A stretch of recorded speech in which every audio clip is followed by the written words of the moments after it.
जवाबन अर्ज है कि 1 अप्रैल बरोज जुमा को इंडिया में चांद को चाहिए 2 डिग्री, बर्मा में चांद को चाहिए 1 डिग्री, बांग्लादेश में चांद को चाहिए है 1 डिग्री, कराची में चांद को चाहिए है 2 डिग्री और पेशावर में चांद को चाहिए है 1 डिग्री।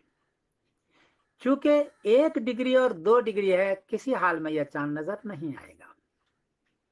2 अप्रैल बरोज शनिचर को इंडिया में चांद को चाहिए 14 डिग्री, बर्मा में चांद को चाहिए 13 डिग्री, बांग्लादेश में चांद को चाहिए 13 डिग्री, कराची में चांद को चाहिए 14 डिग्री और पेशावर में चांद को चाहिए 13 डिग्री।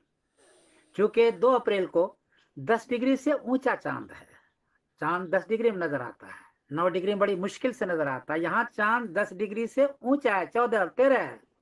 इसलिए 2 अप्रैल बरोज शनिचर को चांद नजर आएगा और वाज़ह नजर आएगा।